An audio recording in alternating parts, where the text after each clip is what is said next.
Қазір бастаймыз. Что там, дайынсың ба? Давай, все. Метличканы дұрыста. Ай! Қайырлы күн, құрметті достар. Сіздермен бүгін мен, Аканова Алина.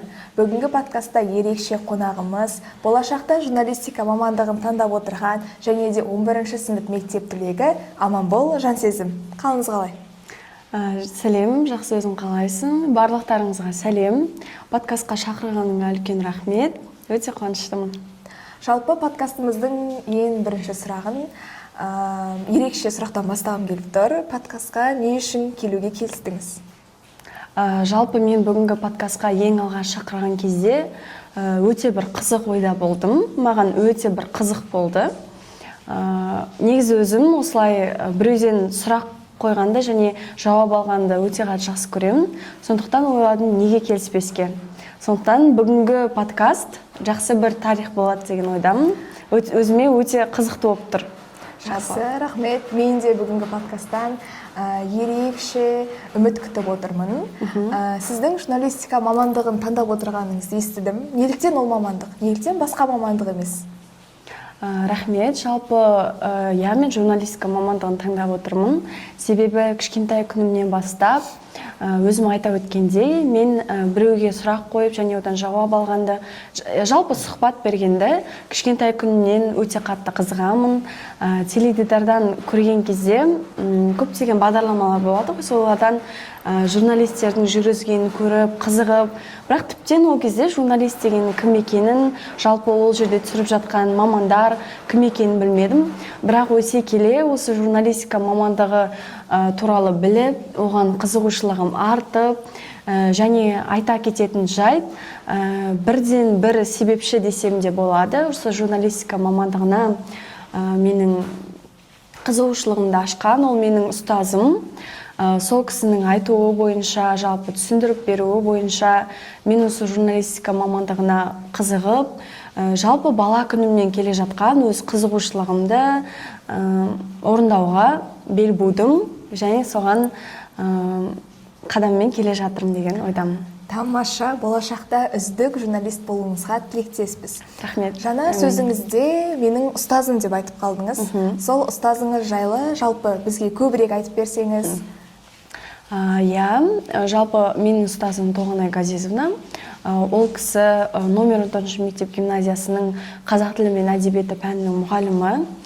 Сол кісінің ұсынуы бойынша айтып өткендей қызығушылығымды арттырды. Осы журналистика мамандығын түсіндіріп, қандай оқу орындары бар, жалпы осы мамандыққа түсу үшін не жасау керек, соның барлығын түсіндіріп, қызығушылығымды арттырған болатын. Ұстазым өте жақсы, білімді, білікті маман. Бізге көп нәрсе үйретті. Жалпы осы өмірге деген көзқарасымызды өзгертіп, дұрыс жолға жетелейтін ұстазым деп айта аламын. Керемет, ұстазыңызды ерекше жақсы көретініңіз көрініп тұр.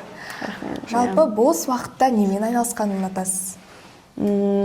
Жалпы мен бос уақытымда көбінесе негізі мен өзім өлең шығаруды және өлең оқығанды жақсы көремін. Оның ішінде әрине кітап та бар. Себебі кітап ол біздің ең басты байлығымыз деп айта аламын.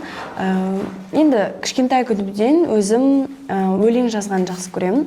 Яғни бұрынғы кездері менің ата-анамның туған күні болғанда, немесе бір туыстарымның туған күні болғанда, өзім қызығып, іштей ақындығым ойнап, сөйтіп өлеңдер жазатынмын. Енді қазір ол өлеңдер көптеген жиналып қалды. Одан кейін өлең оқығанды жақсы көремін. Осы біздің көптеген ақын жазушыларымыздың өлеңдерін оқып, поэзия оқып деген сияқты соғанда мен өте қатты қызығамын. Мен үшін бір ерекше процесстардың бірі. Одан кейін кітап оқу бос уақытымда. Кітап ол біздің қайнар көзіміз. Кітап оқу арқылы мен өз тіл байлығымды арттырамын. Жалпы бос уақытымда осы жұмыстар жасаған жақсы көремін. Жалпы өзімді өнер адамы деп санаймын. Керемет, мен бұл жерден кішкентай ақын Жансезімді көріп отырмын. Рахмет. Жалпы жаңа айта кеткеніңдей өлеңдерді оқығанды жақсы көреді екенсің. Соның ішінен бір өлеңді бізге айтып берсең, ақынымен бірге. Бір өлеңді айтып берсем, кішкене ғана айтып берейін. Иә, әрине. Мұқағали Мақатаев өмір жайлы сұрай берме сен менен. Өмір жайлы. Өмір жайлы сұрай берме сен менен. Өмірді мен әлі зерттеп көрмебем. Өмір жайлы білгін келсе қартқа бар. Қан майданнан жалғыз ұлы келмеген. Жесір келін бір нәресте көрмеген. Жетім шалды бал орнына тербеген. Өмір жайлы не түсінем мен деген. Өмір жайлы сұрай берме сен менен. Керемет, өте тамаша. Жансезім, жарайсыз, сіз болашақта өте керемет журналист болатыныңызға мен нақ сенімдімін. Рахмет, әмин. Келесі сұрағыма көшсем, сіз осы 11-ші сынып бітіруші түлексіз. Иә. ұбт-ға қалай дайындалып жүрсіз? Көрермендерге өз лайфхагыңызбен бөліссеңіз. Рахмет, жақсы. Өздеріңіз білетіндей, мен қазір 11-ші сынып оқушысымын, болашақ түлекпін. Қазіргі таңда бізде ұлттық бірыңғай тестілеу байқауына қарқынды дайындық жүріп жатыр. Таңдау пәніміз шығармашылық, әрине. Бізде ол жерде Қазақстан тарихы және оқу сауаттылығы 2 пән бойынша тапсырамыз. Жалпы лайфхак деп айтатын болсам, Қазақстан тарихынан мен өзім кітап оқығанды жақсы көремін. Яғни кітапты оқып, оны жазғаннан көрі көбірек оқығанды және яғни оқыған мәліметімді жаттап алғанда мен дұрыс көремін. Бұл менің өзіме өтетін лайфхактардың бірі. Одан кейін оқу сауаттылығынан әрине ол біліктілікті арттыру, логиканы талап етеді. Одан кейін осы тағы да лайфхактар айтатын болсам, көбінесе қазір ақылы тестке дайындайтын орталықтарға жүгініп жатады. Әрине ол дұрыс, бірақ менің өзімнің жүгінетінім ол интернет желісі. Енді қазіргі кездегі бізге берілген өте бір байлық десем де болады. Интернет желісі арқылы дайындалып, өзіміз ақпарат ізденіп, немесе элементарны кітап оқуды алсақ болады. Осылай кітап оқып, өз біліктілігімізді арттырып, осы бірыңғай тестке дайындалсақ болады деген ойдамын. Сіздерге де ұсынамын, интернетті барынша пайдаланып, өз игі істеріңізге, өз жақсы істеріңізге осылай дайындасақ болады деп ойлаймын. Ал ақылы курстарды енді қатысуға болады әрине, бірақ интернет деген өте бір құнды қазына тұрған кезде, менің ойымша, барынша пайдаланған дұрыс деп ойлаймын. Және кітап оқыңыздар. 11-ші сынып түлектерінің құлақтарына алтын сырға, Жансезім қызымыздың лайфхактарына жүгініп, ұбт тестінде жоғары бал алуға болады. Жақсы, енді келесі сұрағыма көшсем, осы 11-ші сыныптың 11 жыл мектептегі ең бір қызықты, есте қалған, бір ұмытылмас күн болса, сол жайында бізге толығырақ айтып берсеңіз. Иә, тіпті кейде көзімізге жас келіп, көңіліміз толқып кетеді. 11 бітіреміз деп ойлаған кезде, әрине өмірдің заңдылығы, біз барлығымыз үлкен өмірге қадам басамыз. Енді 11 жыл бойы есімде қалған, ол қай сәтті айтсам болады? Өте көп әрине. Енді ең алдымен ол сыныптастарыммен өткен сәттер.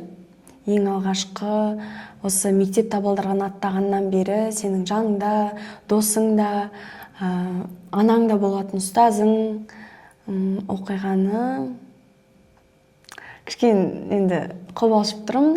Иә, әрине түсінеміз. Бірақ бір келеңсіз де болуы мүмкін, ол жаңағы бірақ мәңгі есте қалатын, ұмытпайтын бір естелік. Мәңгі бір ұмытпайтын.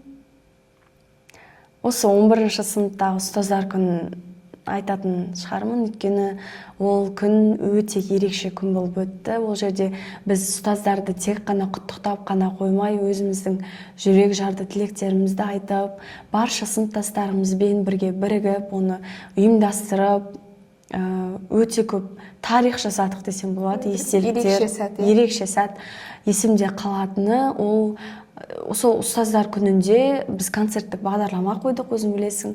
Сол концерттік бағдарлама бір өте қатты тарих болып есімде қалды. Әлі күнге дейін біз өзіміз еске алып, қуанып, ұстаздарды осылай құттықтағанымызға қуанған болатынбыз. Енді есімде қалғаны осы деп айтсам болады. Қазір кішкене толқығаннан тіптен ұмытып та қалдым десем болады. Ұстаздар күні бұл біздің ұйымдастыратын бірінші және соңғы мерекеміз.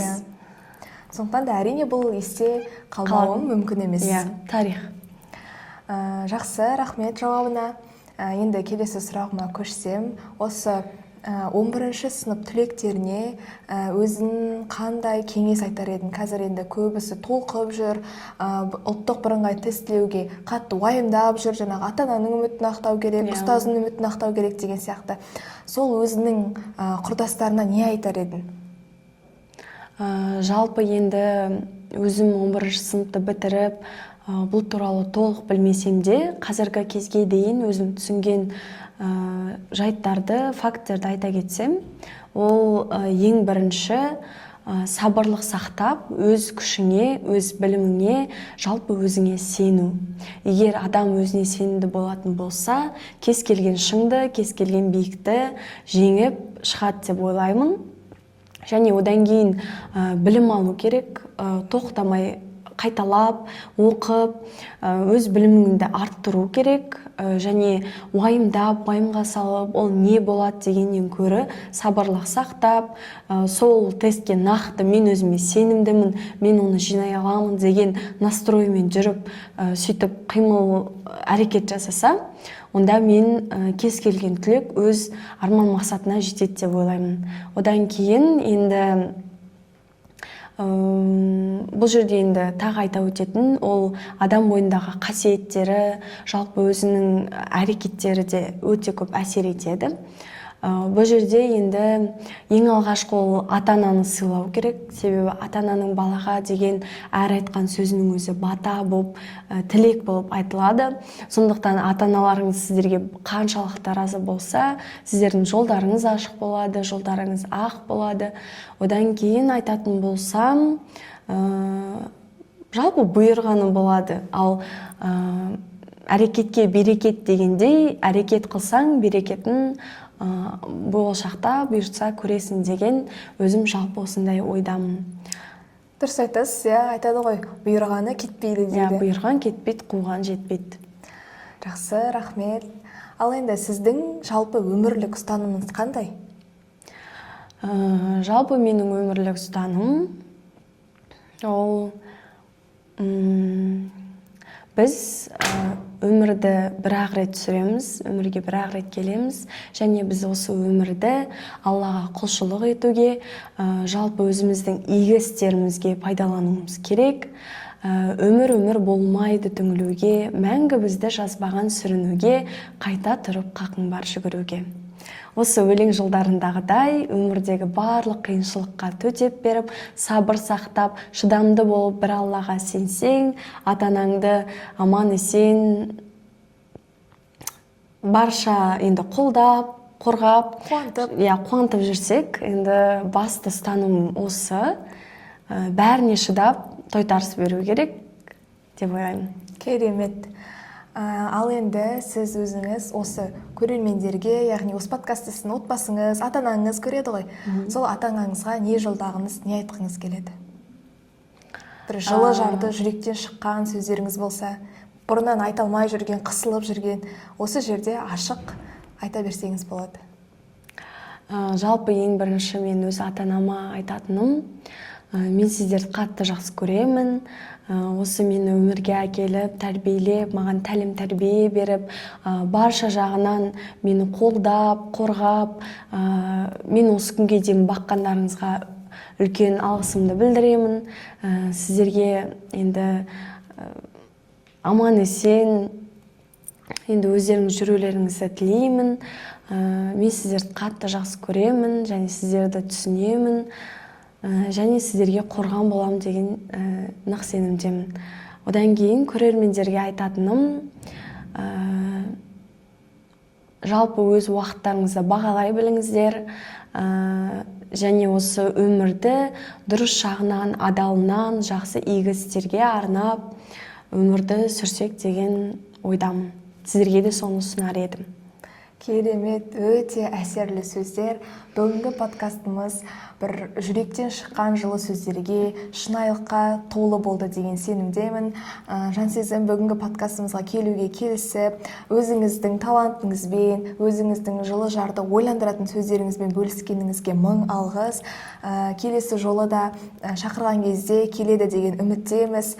Мен үшін бұл подкаст өте бір әсерлі болды. Рахмет деймін сізге. Сізге де көп рахмет. Осы өте бір ерекше сезімде отырмын. Бір ой қозғайтын, бір өте керемет подкаст болды деген сенімдемін. Жалпы шақыртуыңа рахмет. Енді саған болашақта сәттілік тілеймін. Рахмет. Ал енді көрермендер, бұл біздің подкастымыздың соңына жеттік. Соңына дейін бұл подкастты көріп, өз қолдауларыңызды білдіріп кетсеңіздер.